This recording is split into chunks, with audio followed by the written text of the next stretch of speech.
देश को जागरूक करने की जरूरत नहीं है। हमें बस अपने आप को, अपने परिवार वालों को और अपने बगल के पड़ोसी वालों को जागरूक कर देना है। धीरे धीरे यही काम करके पूरा देश एक दिन ऑटोमेटिक जागरूक हो जाएगा। इसके लिए हमें बहुत आसान काम है ये कि अपने पड़ोसियों को, दोस्तों मैं तो यही मानता हूँ कि मैं जिस गाड़ी में चलता हूँ, मैं जिस माहौल में रहता हूँ, मेरे साथी जितने लोग हैं, यदि उस बीच में 3 अलग अलग, 4 अलग अलग, 10 अलग अलग जातियों के व्यक्ति नहीं है हमारे साथ, तो समझ लीजिए कि आप या हम या बाबा साहब भीमराव अम्बेडकर के सपनों का भारत बनाने में असफल रहेंगे। क्योंकि जब एक ही जाति के व्यक्ति रहेंगे हमारे आपके बीच में, तो बस वही मानसिकता, वही विचारधारा हमारे आपके बीच में होगी। ना आप उसकी भावनाओं को समझेंगे, ना हम अपनी भावनाओं को उसको समझने देंगे। दोस्तों बड़े ही सौभाग्य की बात है कि मैं एक ओबीसी समाज से आता हूँ, उसके बावजूद भी मैं ऐसी विचारधाराओं से जुड़ा हूँ, क्योंकि मैंने इस विचारधारा का फायदा देखा है और मैंने इस विचारधारा से लोगों के अंदर और इस देश के अंदर परिवर्तन देखा है। दोस्तों एक बार क्या हुआ कि गांव के बच्चे बगिया में खेल रहे थे, एक गदहा मर गया, तो गांव वाले हल्ला करने लगे।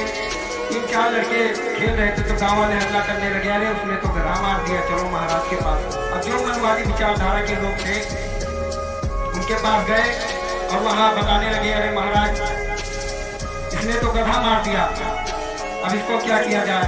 तो मनवादी वाले जो अपने आप को भगवान कहते थे उस समय, उन लोगों ने कहा कि अरे ये तो गधा मार दिया, इसको तो पाप लगेगा, इसकी पूरी खानदान सर्वनाश हो जाएगा, विनाश हो जाएगा।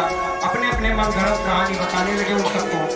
तो उसी में से पीछे से एक आदमी निकला गांव का और बोला, महाराज इसमें तो आपका बेटा संतोष भी था।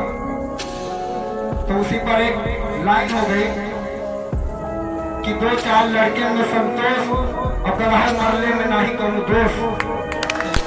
तो दोस्तों जो भी कह गए हैं उन पंक्तियों के पीछे कुछ न कुछ तर्क है। और मैं सबसे दुर्भाग्य की बात समझता हूँ कि इस निःशुल्क समाज सेवा के अंतर्गत कोई भी ओबीसी समाज का बच्चा नहीं है, कोई भी ओबीसी समाज का व्यक्ति नहीं है, क्योंकि उसके आंखों पे पट्टी बनी हुई है, वह लोग सोए हुए हैं।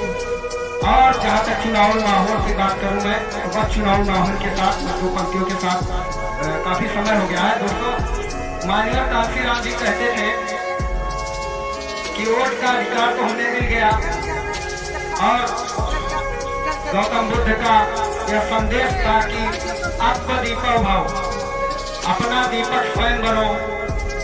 आप किसी व्यक्ति को अपना नेता मत बनाओ या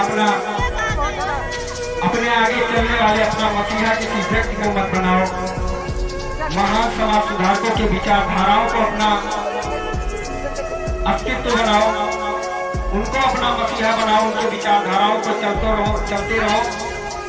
शायद उस व्यक्ति को पैसे रुपए से खरीद कर दबा दिया जाएगा, लेकिन विचारधारा को कभी रुपए पैसे से खरीद कर दबाया नहीं जा सकता। एक इंसान को खरीदा जा सकता है, देश के इंसानों को खरीदा नहीं जा सकता। माननीय कांशीराम जी कहते थे कि जब चुनाव आए तो आप जरूरत पड़े तो बैलेट का तो इस्तेमाल करें ही, लेकिन जब जरूरत पड़ जाए कि अब यहाँ बुलेट का इस्तेमाल करना पड़ेगा, तो वहाँ बुलेट चलाने में भी आप मत चूकिए, क्योंकि कुछ ऐसी जगह होती है जहाँ हिंसा करने पर मजबूर होना पड़ता है। कभी कभी शांति का संदेश हर जगह नहीं टिक पाता। जहाँ हमें बुलेट का इस्तेमाल करना है तहाँ बुलेट इस्तेमाल करें, और जहाँ बैलेट पेपर का इस्तेमाल करना है तहाँ बैलेट पेपर इस्तेमाल करें। इन शब्दों के साथ मैं 2 पंक्तियाँ प्रस्तुत करते हुए आप सभी के बीच से अलविदा लेना चाहूँगा कि लब के साए में बोलेगा कौन, कि जुर्म के साए में लब बोलेगा कौन, और अगर आज हम भी चुप रहे तो फिर बोलेगा कौन। कि कल और भी आएंगे नगमों की कलियां चुनने वाले, कल और भी आएंगे नगमों की कलियां चुनने वाले, हमसे बेहतर बोलने वाले, आपसे बेहतर सुनने वाले। इन्हीं शब्दों के साथ जय हिंद, जय भारत, नमो बुद्धाय, जय संविधान।